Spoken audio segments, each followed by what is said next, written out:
The Two Hammers Podcast. Hello and welcome to the Two Hammers Show here on Claret and Booze. This show moving forwards will be hosted by either myself, Gary or John and one other hammer. Two Hammers. The clue is in the title. The idea is that we invite somebody else in from the outside to give a different perspective, a fresh perspective on current events at work. Oh, do you know what? I'm going to kill that now because this is going to be a bit of a different type of show. Hello, everyone, and welcome to the Two Hammer Show, episode 5. I'm joined this week by Dan from West Ham Fan TV. How are you, mate? You all right? Yeah, football aside, mate, I'm doing Loving good. life. I know.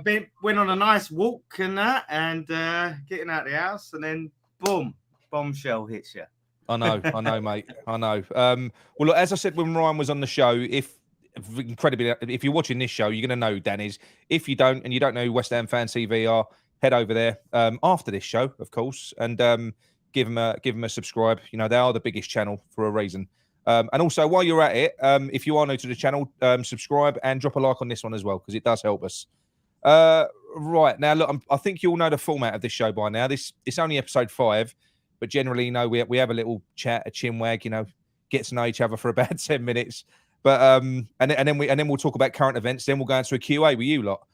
But as we all know, Fabrizio Romano dropped a bit of a bombshell, the latest of many, earlier on today, about 4 p.m. And he confirmed what many of us suspected, to be quite honest, and that was that there was a problem with the Carlos Borges deal, which was done and dusted 2 weeks ago. But you know, there's been reasons made up for it. You know, he was playing for Portugal on July the 16th. He was on holiday and stuff like that. But at Man City, we're in Asia. You know, apparently Pep Guardiola wanted to be the one that come back and sealed the deal. So we all knew that there was something up with this transfer. And as it's materialised, he's virtually agreed to join Ajax. He doesn't want to join us. So Dan, what are your thoughts on that, mate? Make it make sense. Oh, mate, how do you make sense of this? How do you make sense other than it's Sullivan and Moyes, a match made in hell? Honestly, them two for transfers, you couldn't get a worse combination. Nope. They would do everything in their power to fuck it up. And that's what they've done here. They've fucked it up. This is epic. This is epic proportions, though, this window, isn't it? I mean, to not even get that deal done. Now, look, I was talking to Dan before we came on air just quickly. You know, we're not ITKs, we're not. But when you do what we do, people do talk to you. And look, you all know I put that story out. The rumour, I marketed it as a rumour about Alex Scott. But the same source came to me early last week. Now, I didn't quite buy it. I didn't want to buy it. And he said the same thing. He did say that this deal, there was a problem with it. He didn't say, like with the Alex Scott one, that it was all done and dusted. The information that I got was that the deal was done when Moyes was in Australia. So Stuyton and Noble got the deal agreed. All that had to happen was Moyes had to meet the player, which is unfortunately something that has to happen. These players play for Moyes. They have to meet with him and talk about, you know, what's going to happen, the team structure and everything else. And the message that I got was that Moyes was very much the same with this boy as he was with Alex Scott in terms of, you know, not promising him anything, you know, no game time at all. Now, I'm not being funny. You might say, yeah, well, that's the right thing. He's a kid. He's got no Premier League experience, but he ain't going to come from Man City to come and risk sitting on our bench and not getting any game time. You've at least got to sell him the fucking dream.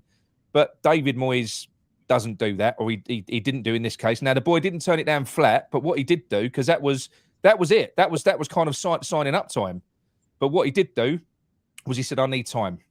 And that was last week. And then we got all of the news that broke last week about, you know, Sullivan leaking stories about the power struggle. You know, it's not my fault. Stuyton and Moyes can't agree on anything because they knew this was coming. And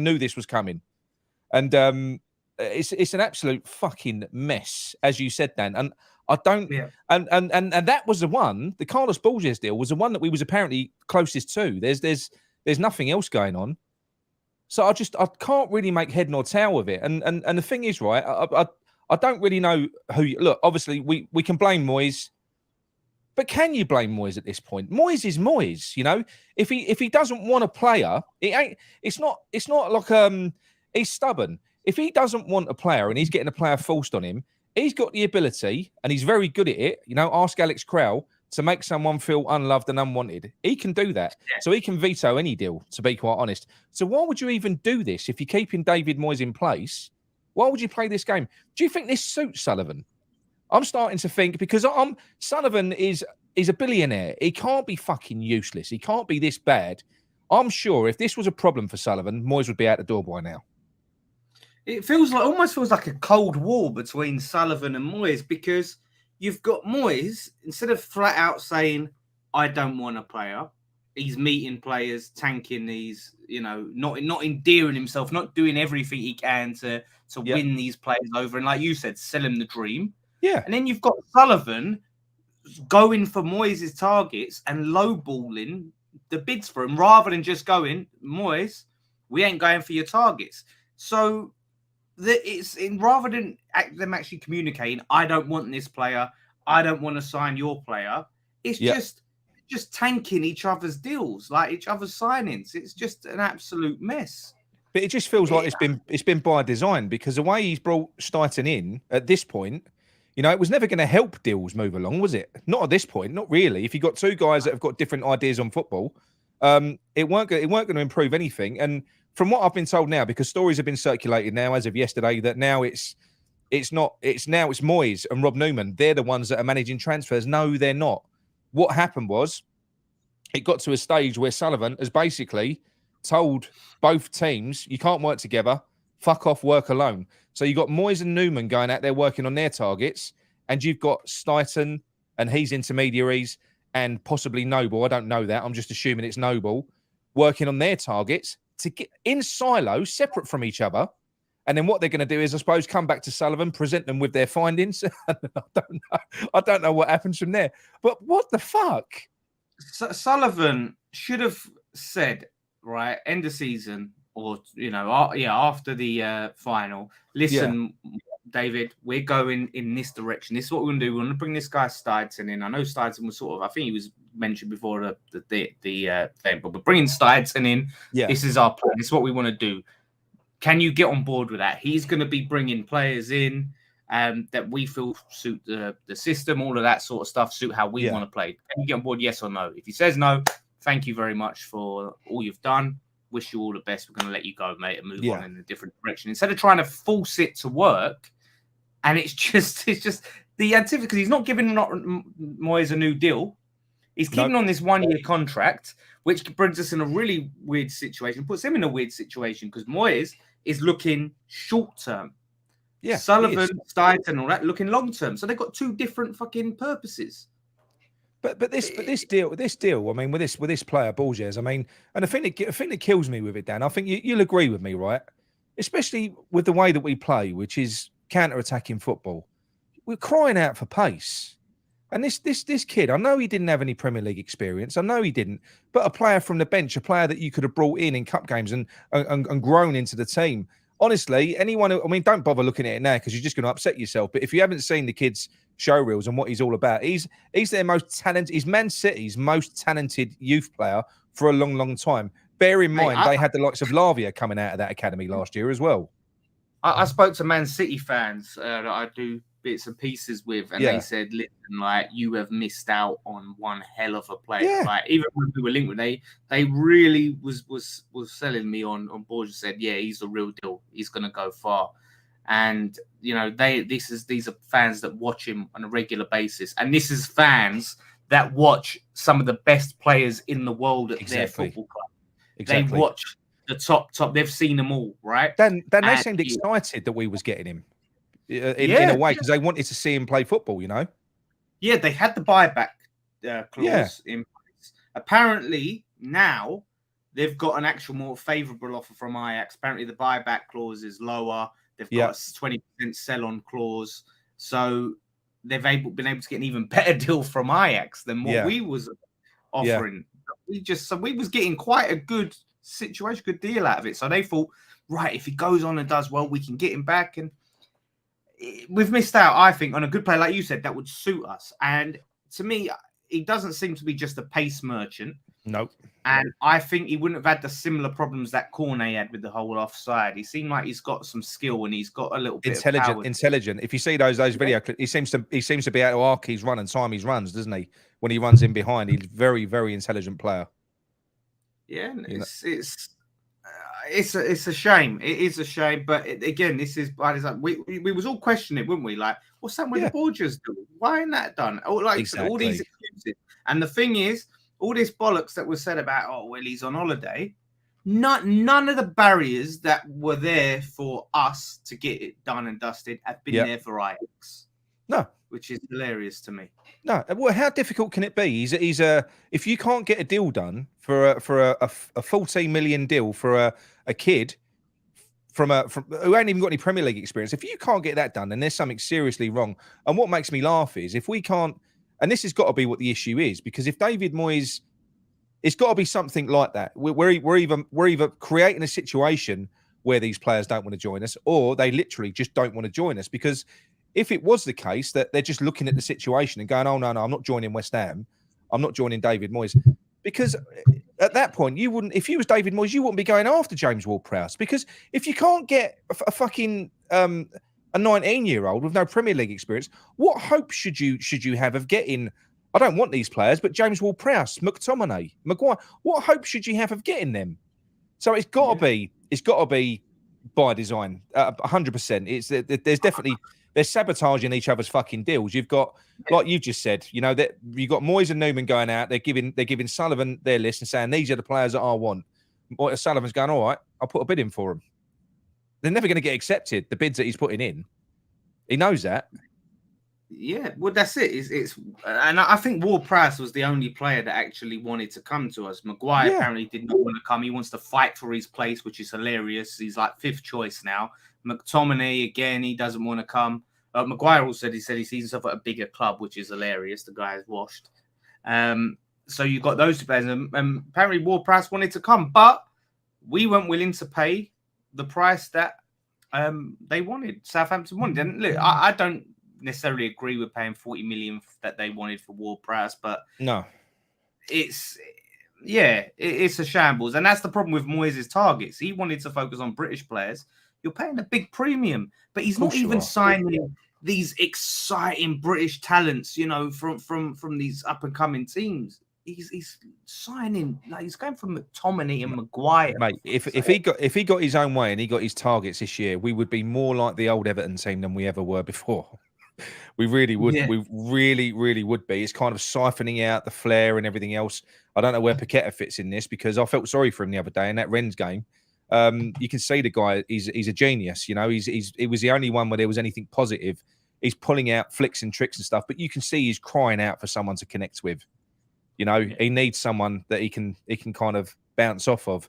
And with the likes of Lanzini leaving the club, you know, there's talks of fucking, and that breaks my heart, Scamacca as well. Him leaving as well, and God knows who else. Well, look, we know there's loads of players that want to leave. Whether they get their move, including Scamacca, I don't know. The only thing I'll say is about Scamacca is Inter Milan are now interested in him. People are saying the Italian clubs ain't got the money. They have. They've just put a £35 million bid in for is it Balaguer of Arsenal, and it got knocked back. So they've got money to play with. So they can afford the deal. I just think that because of how it's gone with Scamacca and the game that it appears like he's playing, I think we're a little bit over a barrel with this one, because the player doesn't want to be here now. He really doesn't. But I mean, how do you feel about that one, Scamacca, Dan? I mean, how long did it took us? 18 months to find him. Yeah, exactly. I remember January, we was sort of competing for top 4. We was 4th at that point. We was in the Europa League, going deep into that. And we had a chance to sign strikers in January. No. We want to get the right striker. We're going to wait till the summer so we get it right. We got Scamacca in. And what I saw of Scamacca, instantly, I loved him. I was like, wow, we got a proper striker now. Yeah. Unfortunately, it didn't fit the system. And you would hope, I was coming into this season with hope, maybe delusional hope, that somehow we would try now to play around and play to Scamacca's strengths, get the best out of him. Now we know Antonio's either on his way out, or, you know, he's just, you know, getting on. You know, and Ings ain't quite fitting. We would build around Scamacca, but no, it looks like, I can't blame anyone. He's homesick.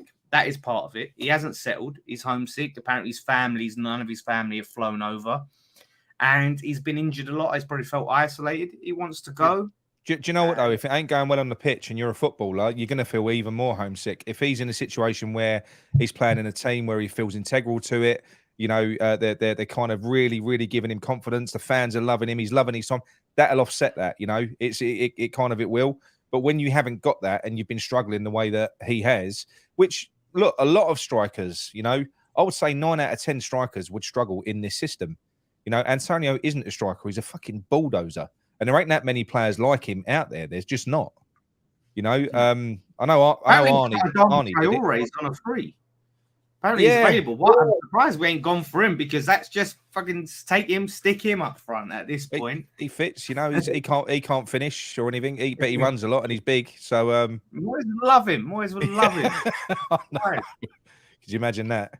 Jesus Christ. I mean, it really wouldn't surprise me. But listen, on a free, I'd take him. But with David Moyes, but that ain't really the route that we should be taking. If you go back to last summer, Dan, and you look at the players that we brought in the end, and you looked at that kind of star-studded squad that we had all of a sudden, we was all thinking, shit, look at this. We're moving up a level now. Have a look at it now. And have a look at the players that we're linked with, how the mighty have fallen. We've literally just won a cup. So we've just won a cup. We're in a better European competition than what we were last year now.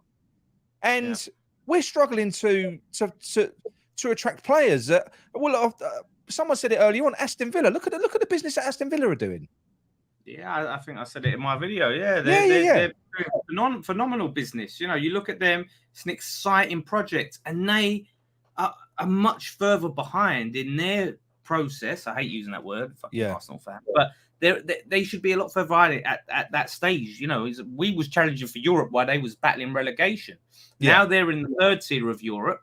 We're in a higher tier of Europe. We've won a trophy. We should be the more exciting, attractive prospect, but we're not, because we have a manager, whether you love him or hate him, plays crap football. Yep. Is not particularly endearing or motivating, right? And we've got owners that are just absolute, or owner now. I'm still, jury's out on Kretinsky, but Sullivan, an absolute clown.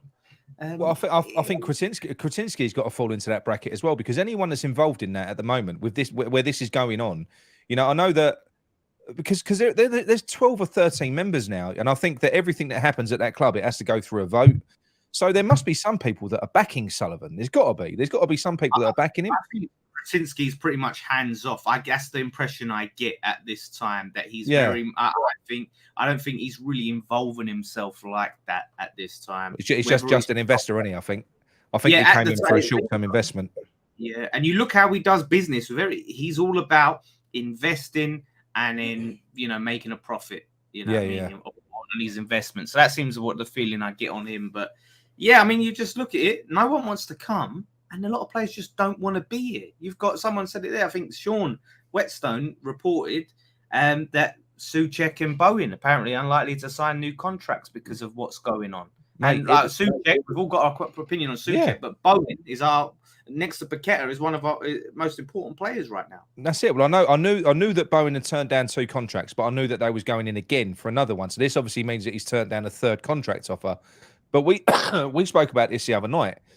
This is no criticism on Bowen at all, because if you are Jared Bowen and you look at the current situation, you've got a manager. I think everyone heard that. Well, look, I don't think anyone's going to be too content with the way that we play football, but Jared Bowen apparently isn't either. Even though he kind of flourishes in this sort of system, he doesn't appreciate the style of football. He doesn't. And you've got a manager with 12 months left. Why would you commit to that, Dan? If you're Jared Bowen, I know, apart from the fact you're married to Danny Dyer, why would you commit to West Ham in this current situation if you're Jared Bowen? Exactly. I don't blame any player for feeling disillusioned and going, do you know what? I'm not willing to commit my future to a club. Yeah, I mean, that aren't going about their business seriously. We can't even commit to a manager long term. Like you said, 1 year left on his deal.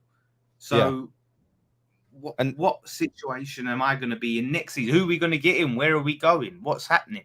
You hit on something earlier on your video. You hit on something which I hadn't considered, and that is that if this does go to shit with David Moyes, we're all going, yeah, 5 games, they'll get rid of him. They'll get rid of him. Go to Tim. Tim will go and grab Xabi Alonso.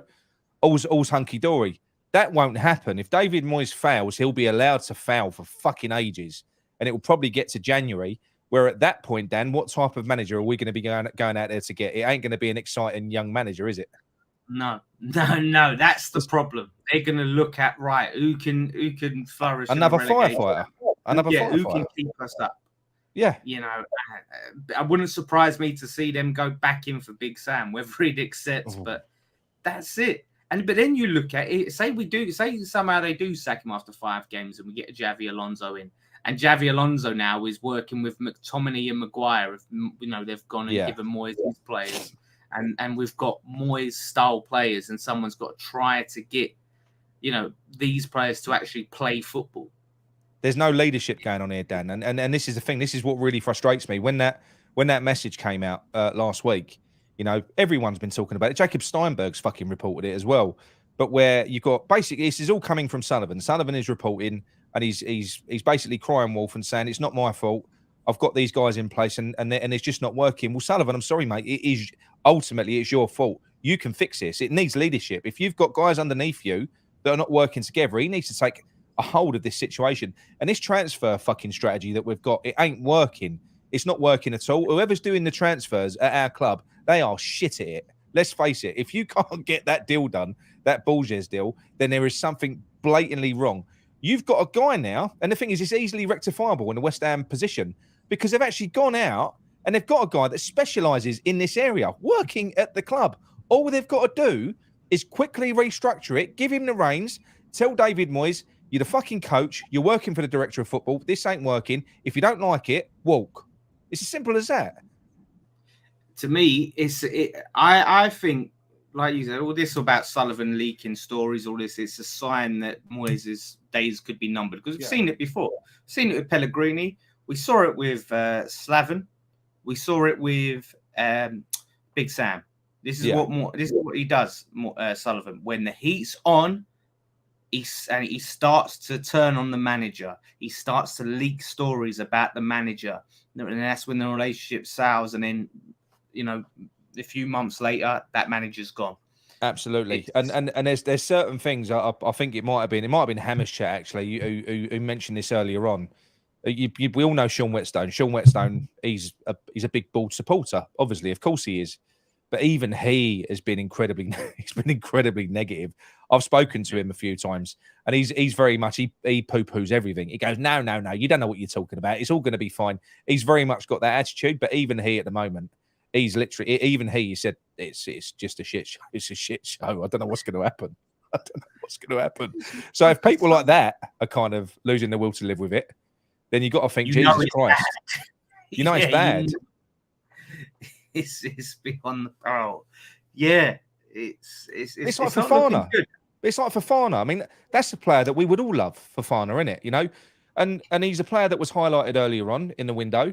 We should have gone and got him earlier. But now we've put a bid in for him when Chelsea, there's about 3 clubs in for him now, and then we've decided to put a bid in.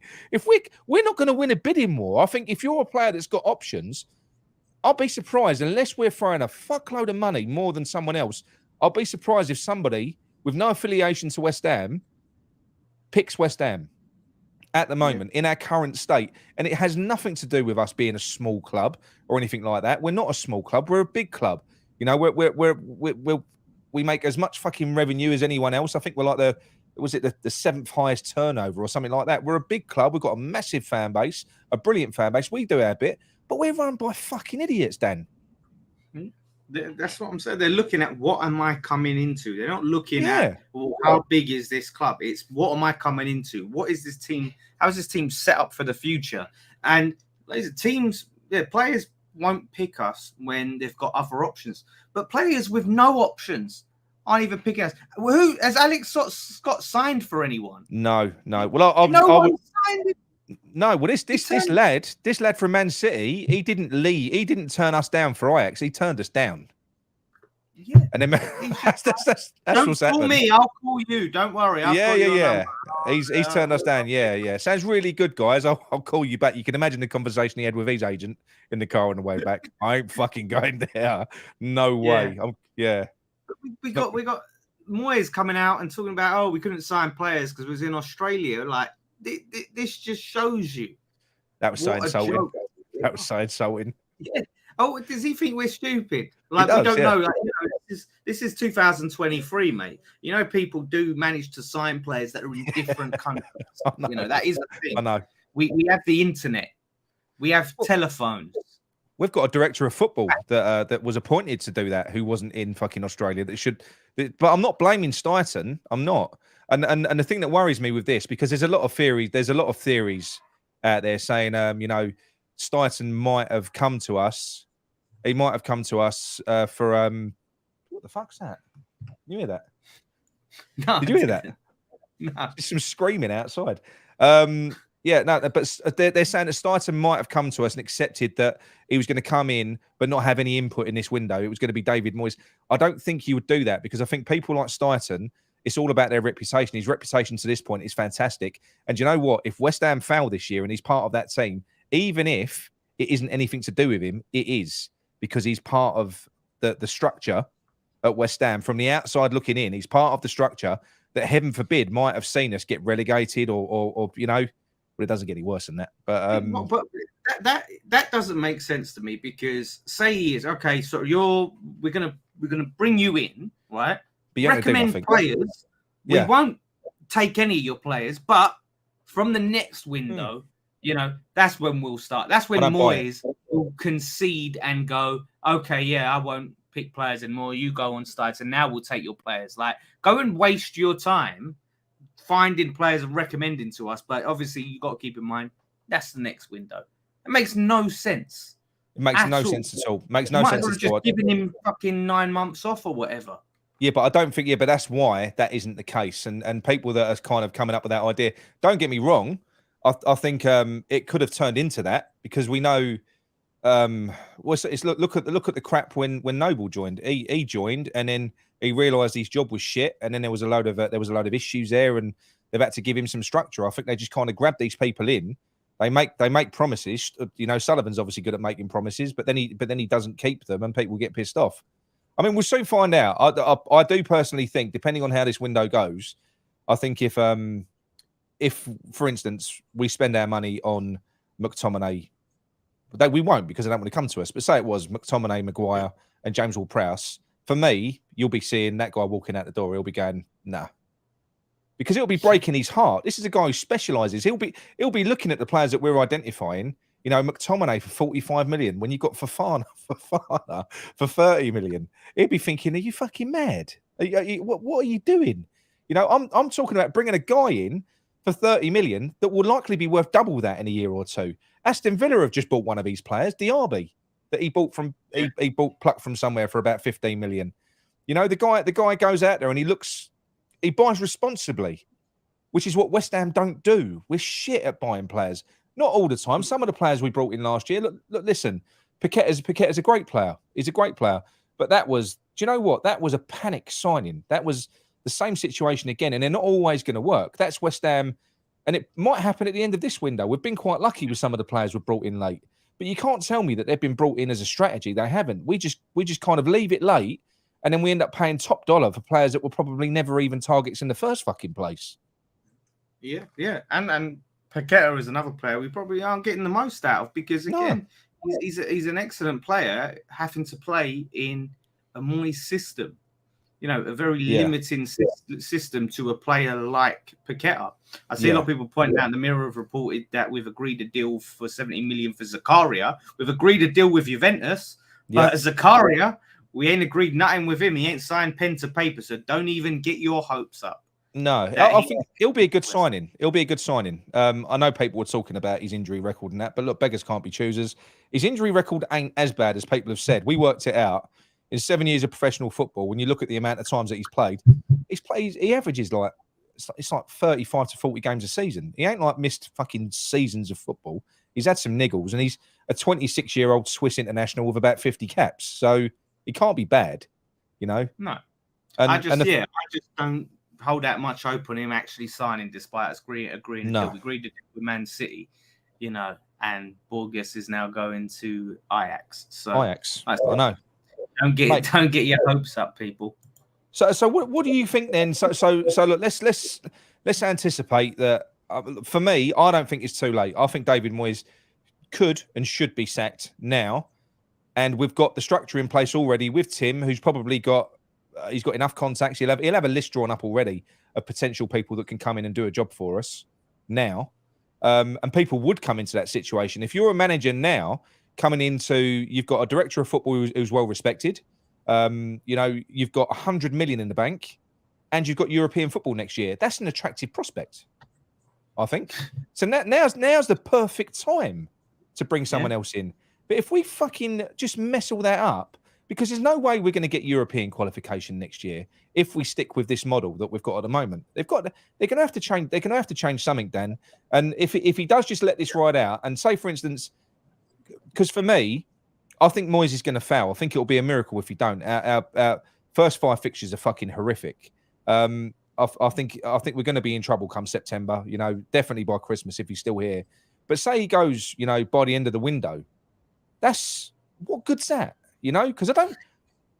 What good is that? You know, then like you just said, what if Moyes has gone out and bought a load of players that he wants?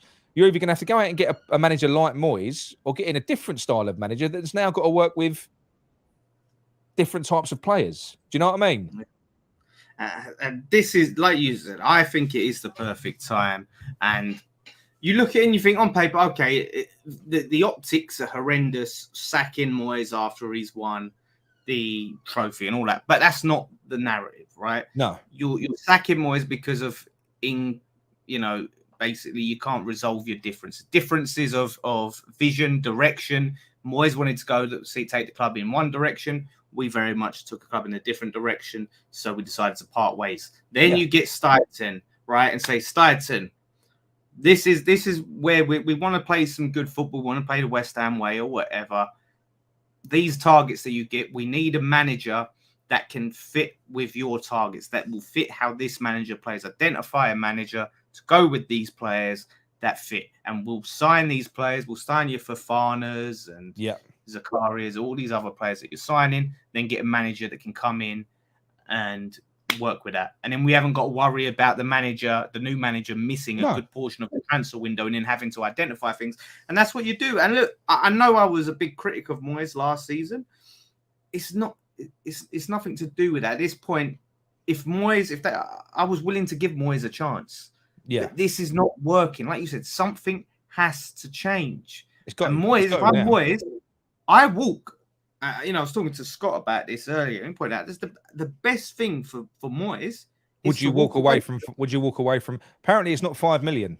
Sean Whetstone said to me earlier on, it's 5 million with all of his bonuses if he completes a year. His yearly salary is 4 million. So if he leaves now, it's not a full year. It's 11 months. You're looking at about 3 million, 3.5 million for us to pay him off now. I think it depends on his ambition. And when you pay someone off, according to Sean, you don't pay the full amount off. You pay about 75%. So you're looking at about 2.5 million to pay David Moyes off now. It depends. The thing is, it depends on Moyes' ambitions, right? If he still sees himself as a manager that wants to manage at the top level of football, right? And we're talking, top leagues in Europe, right? If he still sees himself as that guy and still has ambitions of that, he walks away. His reputation looks brilliant on paper. His CV looks great. 3 seasons of Europe with West Ham the trophy, right? Ends on a high. And anyone that ain't watched the football, it looks amazing. Yeah. And he can go and say, I left because the club, they would mess me around, wouldn't back me, all of that, right? That's the narrative. So he looks good in that scenario. Whereas if he tries to stay and we are shit again, and you look, wow, relegation battle last season, relegation battle this season, sacked, his profile suffers. So then he's going and looking at, lesser jobs, unless he wants to retire and go, do you know what? I'll take the payoff and I'll put my feet up, play golf.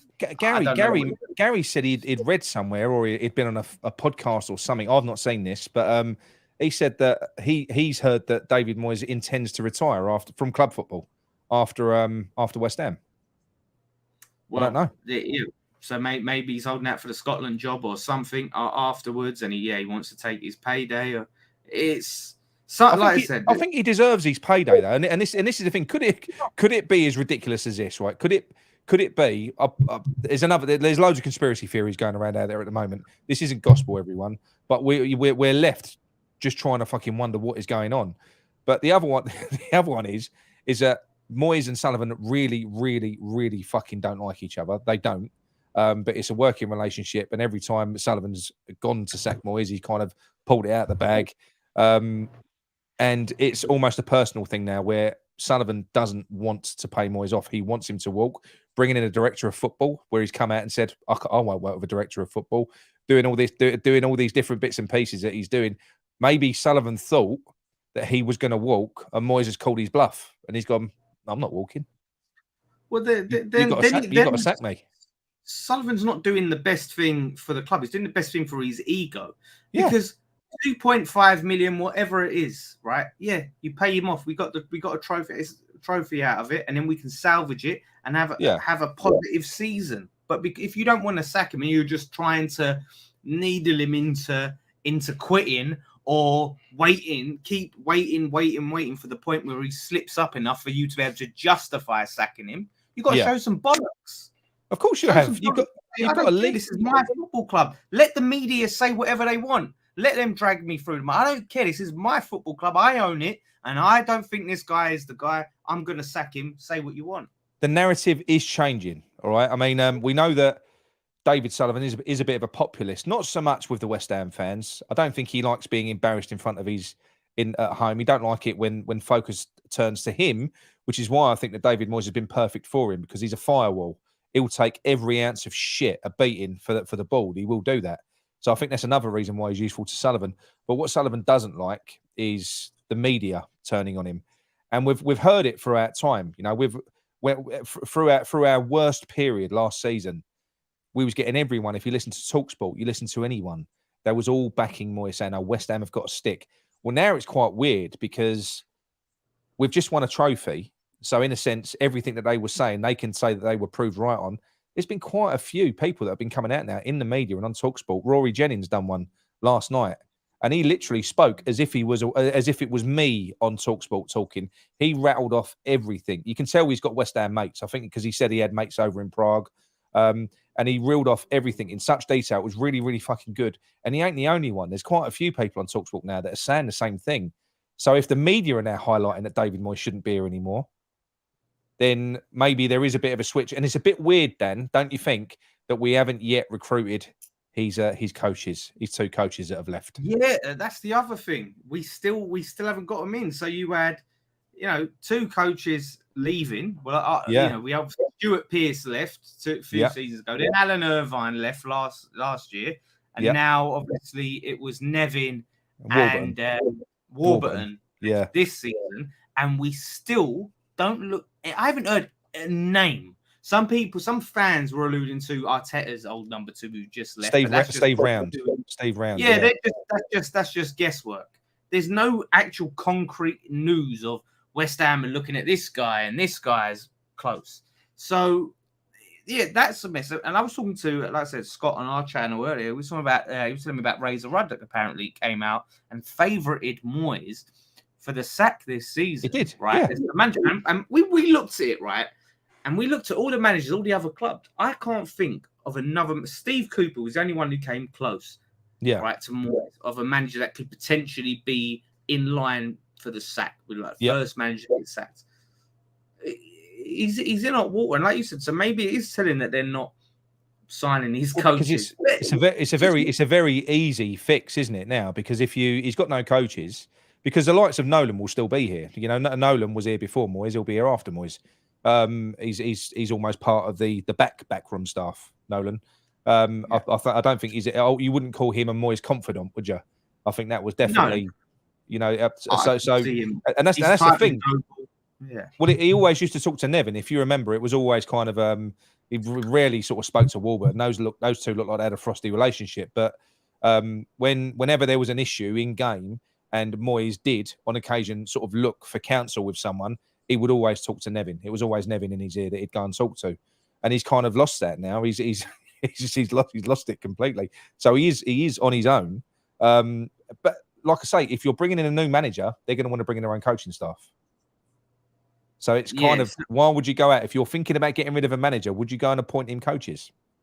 But this is the thing. If you're thinking about getting rid of a manager, you don't want to appoint the coaches. Get rid of the manager. Yeah. Like all of this.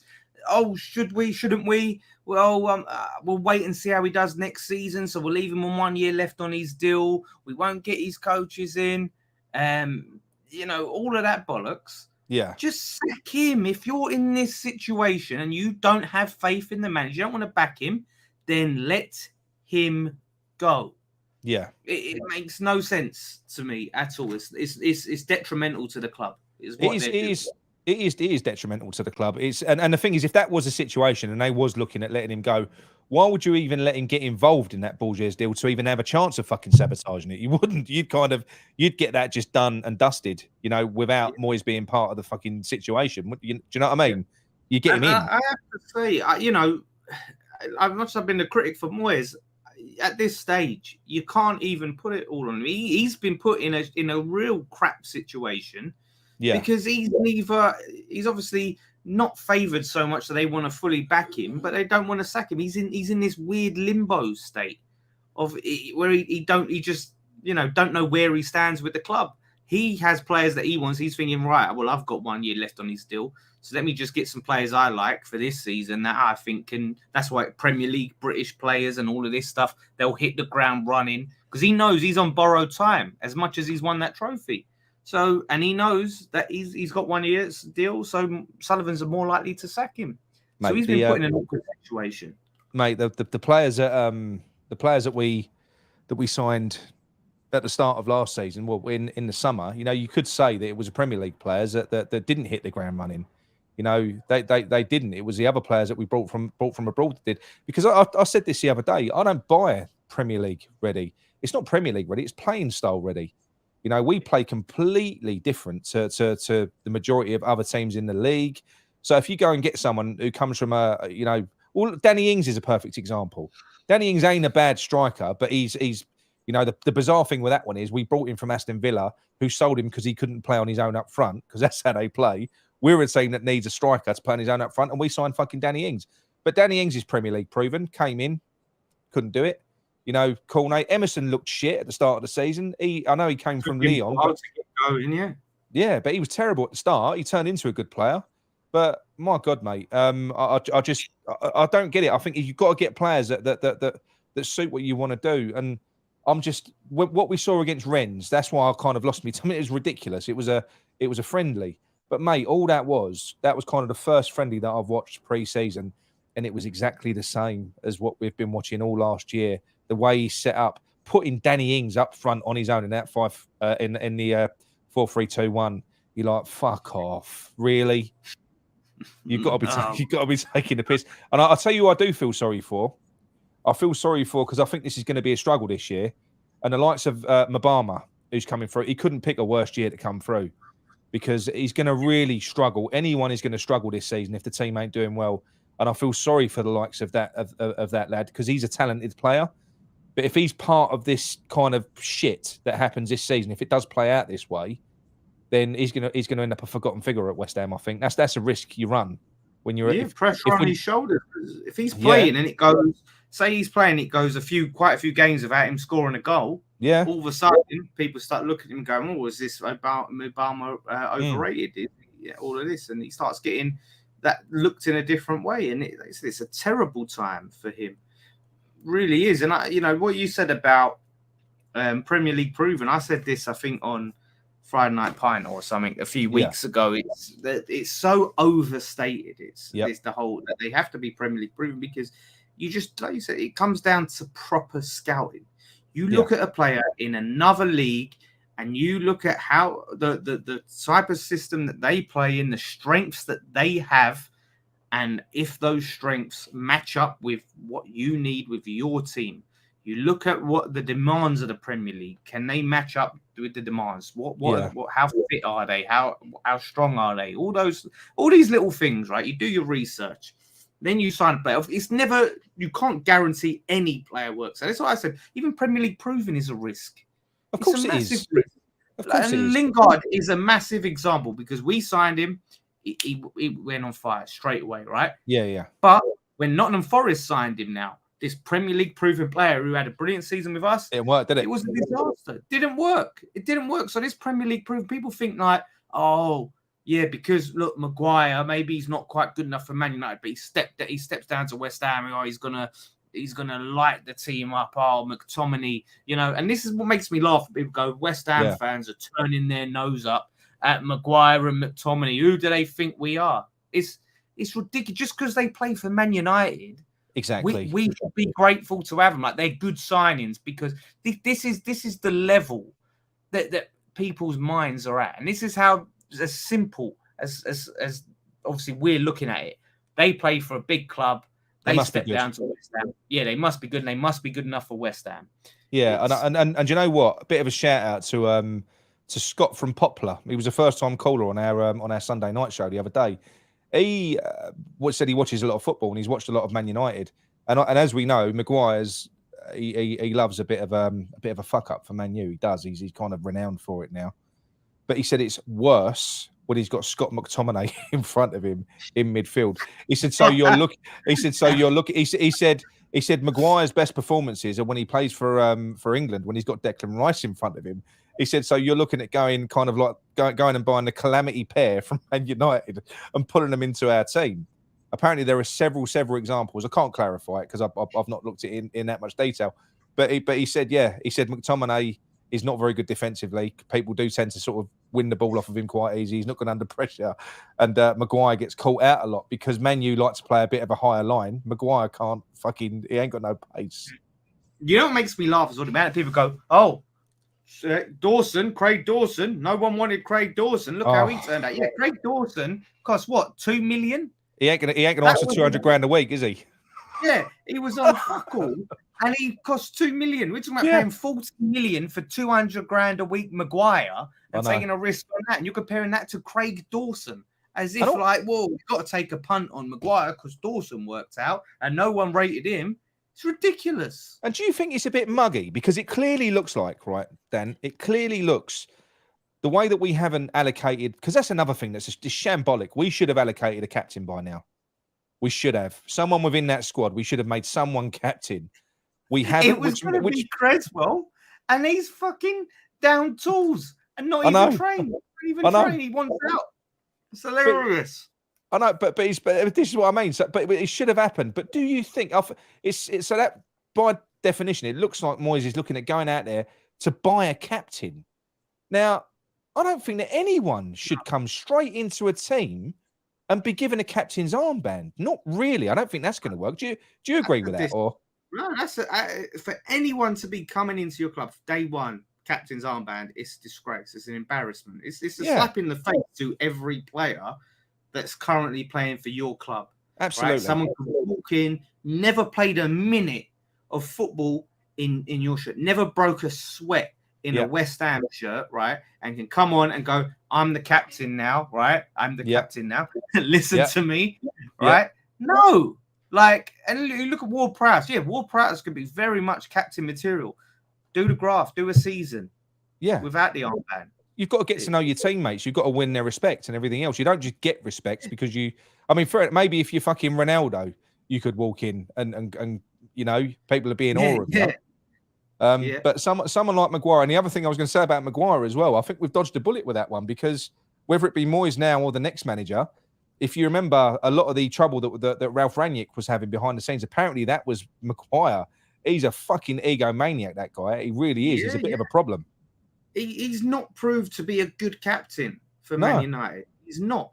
So I never saw him as coming in, if we signed him, that he would be the captain of this club. Just because he was Man United captain. I mean, if they were starved for options for captains. They were massively. And he just got it by default because there was no one else they could give it to. So this talk about, Maguire, we need a captain. He's ready-made captain material. Leave it out. Like, I know. He's just got nothing about him. And that's the worry. As I said this in my video earlier, right? When we're looking at these players, there hasn't seemed to be a plan for after Rice. What's next? Win the trophy. What's next? And when I look at Maguire and McTominay's, these names just sort of popped up, right? Yeah. Well after we sold, I can't imagine that we were looking at that and going, okay, I know what you're saying. How could we not have prepared for this? How could we not have prepared for it? And the other thing as well, I don't think we were looking at McTominay last season and going, right, if we sell Rice, top of the list, no way, no way, no. And the other thing as well, I know you've got your reservations about Flynn Downs. We all have, because none of us have seen much of him not playing in that central defensive midfield role. But I think we all saw against Rennes, I will say this, and I'm not blaming him for that because Souček's fucking useless. He can't carry Souček. So if Souček's going to be in that team, you do need some midfielder in there. And what we saw against Rennes, did you watch the game, Dan, that friendly? Yeah, I did watch bits of it. I was in and out. Well, what you noticed, right, there was a few times where our midfield opened up like the Red Sea, and they had 2 occasions or 3 occasions where players ran from deep and they just kept going straight through the fucking middle. I haven't seen that happen to West Ham before. They just literally ran straight through the middle of our midfield. And I was thinking, fucking hell, we've got no one that can do that now. People used to criticise Declan Rice for, I don't know why, but getting the ball, in transition, getting on the front foot, driving the ball upfield. We've got no one in the middle that can do that now. At the moment, as it stands, we've got no one that can pick that ball up, win it. Bearing in mind, we play very deep. So if you're in that position when you win the ball, if you're going to pass to someone, you need options. You ain't got options if every fucker's back. So what you got to do is you got to carry the thing upfield, which is why I think Rice used to do what he did. Yeah. So you need someone that can do it, and we haven't got it. Yeah, no, that's and with Downs, I've said this off season, I'm not going to write off Flynn Downs, right? He didn't get many actual minutes, didn't get many starts. But West Ham Fan TV, best channel, Sod West Ham Network, and Claret and Boobs. Do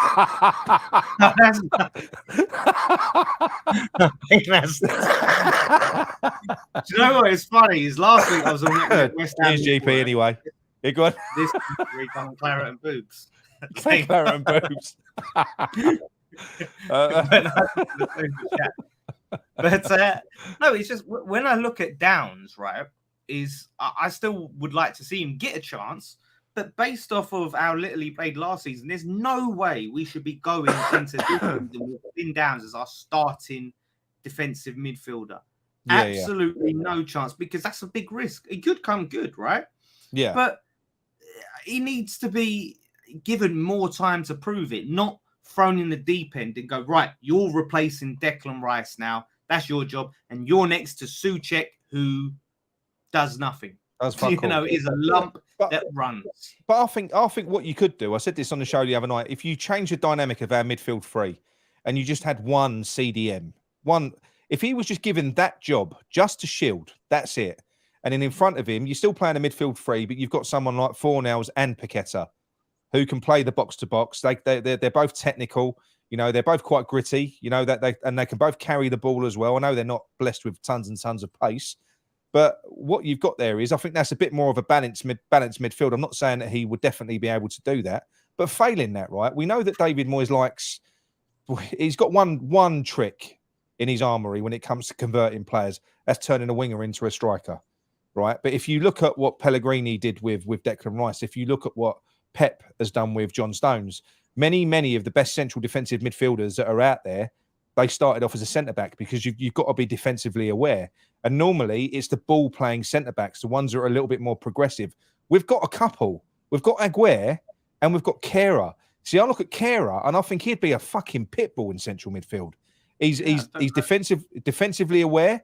He's really good technically. He's quick. He can run with the ball. I think he could be fucking amazing. So why do we never see anything like that? But why would you never see anything like that from Moyes? Yeah. It's just like, no, I don't want. I bought Kehrer as a centre back. He's no good at centre back, so I'll get rid of him. No, he's a fucking good player. Yeah, try it out. We've had a pre-season. Yeah. Why are you not trying it? And we were saying that on our show. But what Fornells? Why is he not trying deeper in midfield? In central, please. We make him look so shit, Dan, by putting him out on the wing. Yeah. Because he ain't got pace, is he? And we make him look so shit, mate. No, Yeah, we do. I mean, he's wasted. Yeah, absolutely. Right, everyone, 54 minutes. So put your questions in the chat. We're going to stop moaning ourselves now. So we'll put it down to you to throw us a few questions. Sensible ones if you can. Yeah. Or send your complaints about someone blocking you on our channel. I don't fucking know. Yeah. Oh, I'll get that and all. Yeah. We have mods. We have mods on our channel. Yeah. So, yeah. If you get out of line, sometimes they'll. I saw Alfie just disappeared, so somebody's blocked him. Yeah. Never mind. Right. Hammerhead, how do you feel about us walking away from the JWP deal? Broke on Sky about 90 minutes ago. What again? Because I thought that came out yesterday. So we bid again, have we? Oh no, you didn't say no. Today, we officially Sky reported that. Yeah, what he said about 90 minutes ago that we have walked away from the deal. Right. Not we bid and waited. We had a discussion. We put in. I don't know if it was a formal bid or a verbal thing. Yeah. And they said what they wanted, and I think we said, nah, that's too rich for our blood.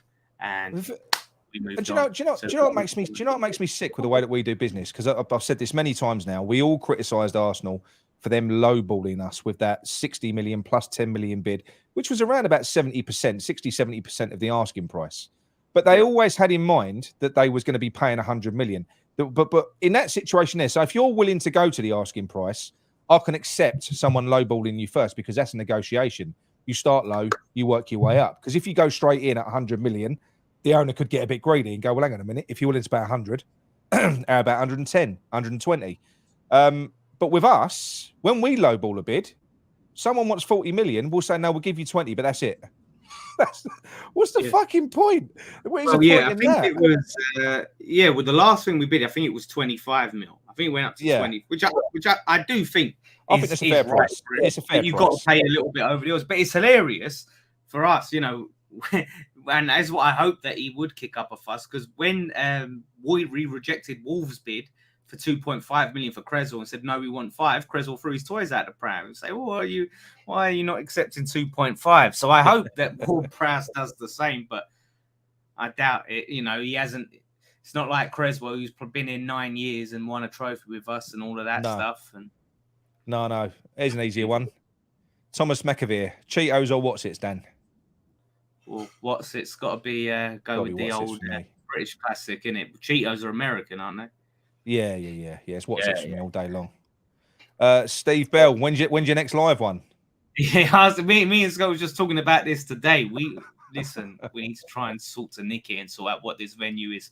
But it would be good to do another live Friday night pint, get everyone in where did you do that? What was the venue you did that at before?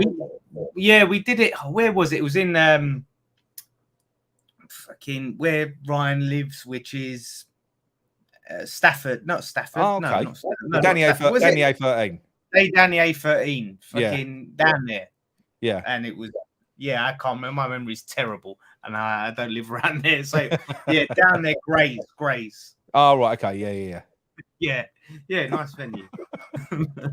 Will you go for the same place again? No, we're going to go probably Stratford, like more central East London, like easier for everyone to travel to. So, but shout out to Steve Bell. He's a great bloke. He actually, I think, was one of the people that actually came. He's a lovely guy. The other one. Yes, Steve. Yes. What's the other one? Oh, Dan's gone. Hang on. Yeah. Right. Fuck me, you've disappeared. I knocked the cable on the There we go. You vanished. That was quite spooky. It was just like an empty chair there, I think. Pillock, question. If we end up having a stand-up, what's this? A stand-em tandem again? Will the rat listen to the fans? I'm assuming what he's saying is if we what's that? Basically Burnley? Another Burnley. I'll tell you that's a good question, Dan. Say we go through this window, not buying a single player. Say Skamaka leaves, right? Say the season starts as bad as we anticipate that it will. How many games would you give it before it got fucking awful in that stadium? I don't think it would take long now, will it? Would it? Not many at all. The fact it's so like I can't believe we've just won a trophy. Like from the outside looking in, we seem mental. Like we seem absolutely mental. When you have the context and you know the ins and outs, like it makes sense to us. And it won't take that many games for that to happen. And to answer your question, will he listen to the fans? And if that is listening to the fans is sacking Moyes, I think he would. I think he would. He would shit himself. Like he shat himself at Burnley and then went and dropped over 100 million on Pellegrini. Yeah. He would shit himself. And then blamed us for it, when he appointed him, Yeah. Oh, I did what you wanted and we sacked him. Oh, yeah. All that crap. I know. You mentioned one earlier, right? Alex Hyam. Question, lads, would you take any of the free agents about at the minute? How many are there? You might know more than me, Dan. You just said Traore. Who else is there? Go and snatch Kamada. Oh, fuck. Yeah, no, yeah, he would be good. What? But the thing is, he must be asking for a pretty penny because there's been a few teams now, and it Milan, he was talking to them and that fell through. So he's probably asking for a lump. But at the end of the day, he's a good player. So, just give him a signing on bonus. Yeah. Like we're not having to pay a transfer fee. Give him a few mil signing on bonus, favourable wage, maybe throw in some goal bonuses or all of this stuff. Get Barry Fry to do the negotiations. Exactly. And get him over the line. You should at least be talking to him, shouldn't you? Yeah, like what? I haven't even heard his name linked with us. They haven't even considered it. No. It's baffling. Who's the other one? Who's the other one I saw the other day? I'll tell you what, against Rennes, I love Ogbonna. But one thing that we know about Ogbonna is he's a type of defender by nature that he likes to step in. He does. But he's lost his pace. So when he's going to get caught out a lot, Oggy now. His legs have definitely gone. I do love him. Yerry Mina is available on a free. 28-year-old Colombian from who played for Everton last year. Would you give him a stab at centre back? Well, yeah, just as squad depth, like, I'd give him a go for squad depth. I think he's one of them. He's not particularly amazing. I don't think he's a shambles. He looked a shambles at times in Everton's team, but that's fucking Everton. So I think he could just be a solid, squad player. He's a lump. I mean, I thought he'd have had Moyes all over him. He likes the bigger they are. He likes a big man, doesn't he? This is quite tame from Mr. Mace.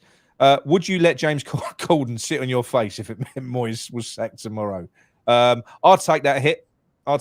Yeah. No, you take the hit for us. I would. I'd let him fart in my face as well. There you go. Oh yeah, and then they go and he gets Tony Pulis after the day after. How sick would you feel then? I know. Matt Rainey, Moyes loves a small squad. If there's no signings, would he use the academy in your opinion?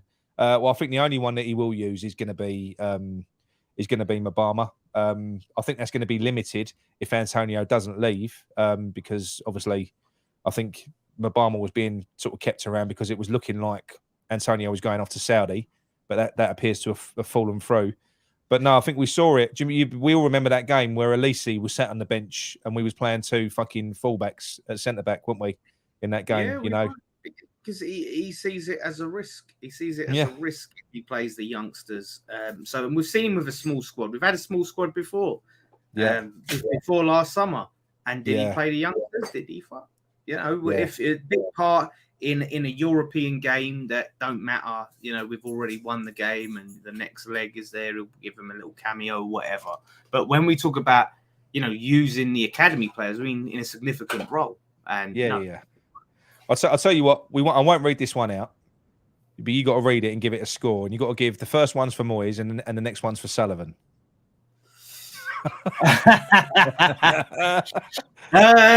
Look, from what I've seen, I get the sense that he's probably about a 7. I'm getting a sense of a 7. He's up there. Yeah. Yeah, he's up there. He has some redeeming qualities, but he's a 7. What about Sullivan, Dan? That's a 10 out of 10, isn't it? That's a 10 out of 10, isn't it? He's off the scale. He's off the scale. I'd creep it up with Moyes. I'd probably go 8. But I have heard some nice things about David Moyes. Nothing to do with the football club. For instance, he's there was a lot of controversy about tickets that were given to staff and stuff like that, and players that were basically being sold for quite a lot of money. This is for the final, and apparently David Moyes gave his tickets entirely for no reward to his driver. Yeah, just literally gave him to his driver. So there probably are some redeeming features. He's probably a nice guy. There's probably people like that, you know. There are souls at work, right? Yeah. But if you met them outside in the pub or whatever, they'd be completely different. He just seems like one of them work wankers. I know he does. say that, you know. Chris Lockwood, Nick, do you only wear black? I do when I'm on screen here because I like a bit of contrast, and also I'm fat, so it makes me look a bit slimmer. The magic of black clothing. Exactly. Garino, what do you think will happen first home game if no signings happen and players like Skamaka leaves? Oh, fucking hell. Well, that first home game is Chelsea, right? There's no Antonio that game either, Dan, because he'll still be away, apparently. Yeah, so we're going to get slapped. But then there'll be a lot of the positive police, as I call them. They'll come out and go, well, it's Chelsea. Can't expect us to beat Chelsea. I know. You know? I know. And we can't expect to win at Bournemouth away. We've got a terrible record there. And we can't expect to beat Brighton. We never beat Brighton. It will be that. There's always an excuse, isn't there? Yeah. Oh, yeah. Right. Balls deep. Yeah, we do. Right. Balls deep says, why don't you shift the real focus onto David Sullivan? He brings in Stuyton, who's the opposite to Moyes. For 13 years, a dwarf has been the problem. Right. Okay. First of all, I don't see that as being an issue. I don't see that bringing in Stuyton, who's completely opposite to Moyes, is a problem. In fact, why would you bring someone in who's the same as Moyes? You want to bring someone in who's got a different idea. And Stuyton's forward thinking. He's more for the health of the club. But what should have happened was David Sullivan should have structured it in such a way where Stuyton was the director of football and Moyes was reporting to him. So basically, Stuyton became Moyes' boss. Then there wouldn't have been this issue because Stuyton would have been going out getting the players in. We'd have had players through the door by now. We would have. We'd have had our players, you know, weeks ago. Yeah. I mean, how long ago did we actually sell he who should not be named, but I'm going to anyway, Rice to Arsenal? It was done about 3 or 4 weeks ago now, wasn't it? Yeah, it was. It's been a while. Yeah. So it ain't like that deal dragged on and fucked our window up. We had loads of time. Yeah. The thing is, we've put a lot of focus on David Sullivan throughout this show, Balls Deep. So I don't think you've been balls deep in this show, clearly, because we have mentioned Sullivan quite often. But it's both of them. It's both of them. But yeah, buck stops at Sullivan. Right, we'll do one more. Apparently, Antonio's back in training. Is he back in training now? Oh, right. Okay. Well, that's good news, to be fair. That's good news. Right. So hang on. Let's pick one out. Right. Jonathan Boyce. Question. So we walked away from signings, did not go in for players, and targets don't want to come. Should we write off this window? I think we'll bring in some players. I do.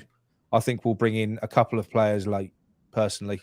I do think it will happen. I just think you can't write off any window while there's still weeks to go. But the problem is just what players, what type of players are we going to bring in? What are the quality? Because now you start getting into panic buy mode.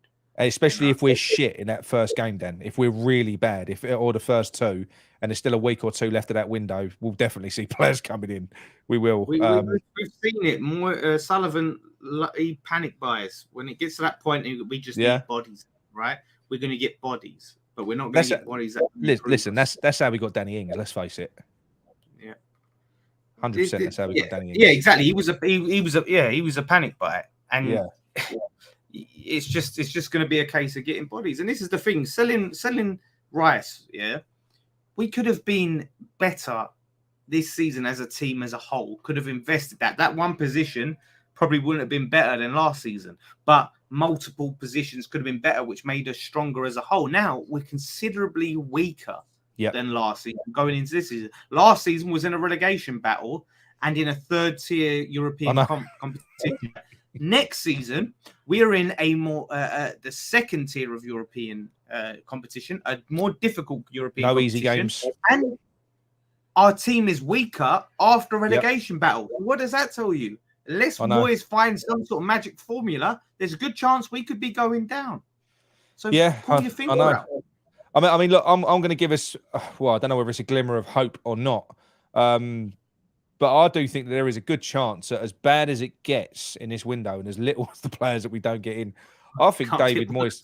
I think David Moyes excels when he's got fuck all to work with. That's where he excels. I think when he's got nothing to work with, he's no good when he's got an embarrassment of riches and loads of players around him. He struggles, you know. But I think when he's up against it, get him out so Moyes can thrive. absolutely. But it wouldn't. But again, I'm predicting that it's going to go terribly. But I would not be surprised if we start grinding out 1-0, 2-0 wins. You know, Moyes masterclasses. It wouldn't surprise me. So it really wouldn't. Because if he is being stubborn and he's not going to walk, because if he was going to walk, he would have walked by now. You know, so he's not. I don't think he's going anywhere. They're going to have to sack him. It's as simple as that. But look, anyway, that's it from us. That's our hour. Dan, thank you very much for joining me, mate, tonight. It was a good chat. Yeah. Kind of blew off steam. I feel better now. Yeah, Therapy. yeah, that was therapeutic. Therapy. It's like therapy. Good old moan fest. See, this is what I mean. Like, there's nothing. People don't realise this, right? Moaning is a great British pastime. People are very anti-moaning. Of course, it makes you feel good. Get it and it is. We listen to. I'm not saying to everyone, but I have quite a few rants. I don't always intend to do it, but I've had messages from people that say, as my blood pressure is increasing on screen, their blood pressure comes down. So I'm performing. You know, I'm like we're like the 6th emergency service, Dan. That's what we do. You know, putting our life on the line here. Yes. But look, thank you everyone for your comments in the chat. It's been really good, really lively show. Dan, this is our biggest ever show in terms of a live one. We went over the 1,000 mark. That's never happened before. Oh, so thanks everyone. Yes, that was really, really good. Really enjoyed that. If you enjoyed it, please drop a like on the video because it does help us. Subscribe if you're new around here as well, and likewise with Dan over at West Ham Fan TV. Go over there and give them a look as well. But I think that's why you're all here, because Dan's on. So that's all good. That's all good. Thank you very much, and we will see you next time. Come on, you irons. Do you fancy a bit of massive, Dan? We're still massive, aren't we? We are still massive, in spite of... Wicked, jungle is massive. Wicked, West Ham are massive. Wicked, jungle is massive. Wicked, yo.